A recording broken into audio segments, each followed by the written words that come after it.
We're a group called Project Truth, and we're here today to show the injustice that is going on in the womb.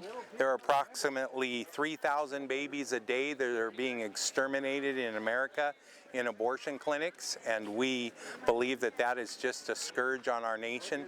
So we're out here today to show that an abortion is an act of violence that kills a baby. And we're getting into great dialogue with students who want to engage on the subject, and we're talking to them about why we are pro-life and why we believe that every human life has the right to life, including those little preborn babies. People might want to remember that the organization is run by predominantly white men, which I don't know if people know history, but history dictates that women and minorities have always been at the losing side of that. I think it's a not very responsible use of their freedom of speech.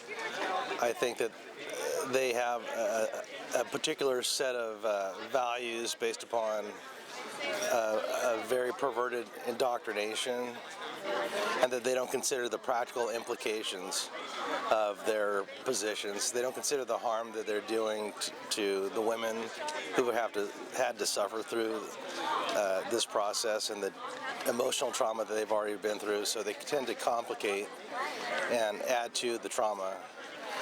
They're pro-life, but they don't care about the life of the mother in a lot of cases. It's not being taught in school. I can say that because I went through the school before. The morality of life is not being discussed. The mechanism of life is being discussed, which is biology, you know.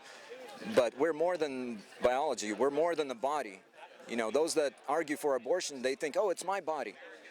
But we're more than a body. We're body, soul, and spirit. There's more to a human than a body. So that's what makes this a moral issue. And I think the students need to be educated. Honestly, I can see both of their points, but I don't know. When I've told people this, it sounds weird to them, but I guess I'm neither. I support more access to birth control.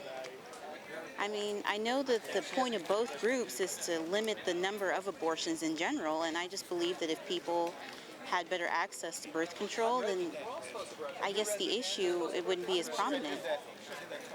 See, I'm completely pro-choice. I feel it's a woman's decision whether or not they want to carry this human or whatever else they see it as, because some women don't really have the choice. There are so many other countries where rape and things like that are a non-issue. It's more of a like, yeah, well, it happens, and you know, you're gonna have to deal with it.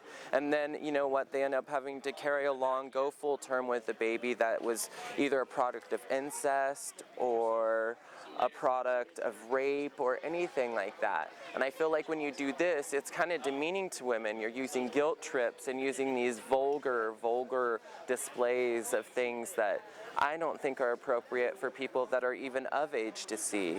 It's a scare tactic that people have been using for years and years and years. It's propaganda. In my opinion, I'm still pro-choice, and I feel like this is quite disturbing.